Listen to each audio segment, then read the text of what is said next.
ជំរាបសួរខ្ញុំឈ្មោះធារាជាអ្នកគ្រប់គ្រងនៅហាងកាហ្វេមួយកន្លែងនៅទីក្រុងភ្នំពេញសម្រាប់រយៈពេលនៃការចុះកម្មសិក្សាជាមួយនឹងសមាគមកាហ្វេកម្ពុជាជាបទពិសោធន៍ថ្មីមួយក្នុងនាមយើងជាភាសាសម័យអាចថាជាអ្នកលក់កាហ្វេ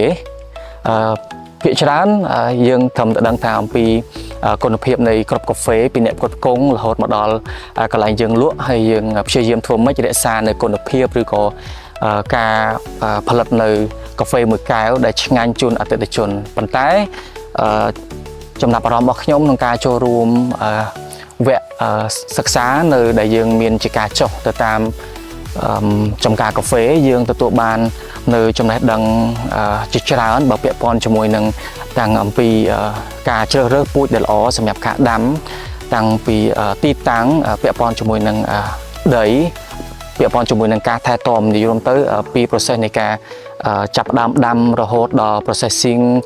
រហូតដល់ output product យើងស្វែងយល់បានច្រើនហើយវាពិត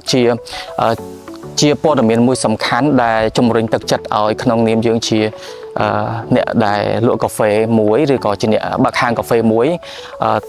មានអារម្មណ៍ថាយើងកាន់តែស្រឡាញ់ទៅលើអាជីវកម្មកាហ្វេមួយនឹងហើយក៏សូមលើកទឹកចិត្តដល់អ្នកដែលអត់ទាន់បានចូលរួមនៅក្នុងសមាគមកាហ្វេកម្ពុជាគួរតែអាចចូលរួមដើម្បីយើងធ្វើឲ្យមានន័យថាអាជីវកម្មក្នុងកាហ្វេរបស់យើងរីកដុះដាលទូលំទូលាយបានច្រើនជាងមុនហើយក៏មានការទទួលស្គាល់ពីអ្នកជិតខាងរបស់យើងមានន័យថាយើងអាចជាអនាគតក៏អាចប្រកួតប្រជែងនៅលើទីផ្សារកាហ្វេមួយដែលគេទទួលស្គាល់អូខេបច្ចុប្បន្នយើងមានកាហ្វេដែលល្បីចេញពីមណ្ឌលគិរីអញ្ចឹងទៅថ្ងៃអនាគតសង្ឃឹមថានៅក្នុងស្រុកខ្មែររបស់យើងការដាំដុះនៅលើចំការកាហ្វេឬការផ្គត់ផ្គង់នៅផលិតផលកាហ្វេនៅក្នុងស្រុកខ្មែរយើងបានទូលំទូលាយហើយ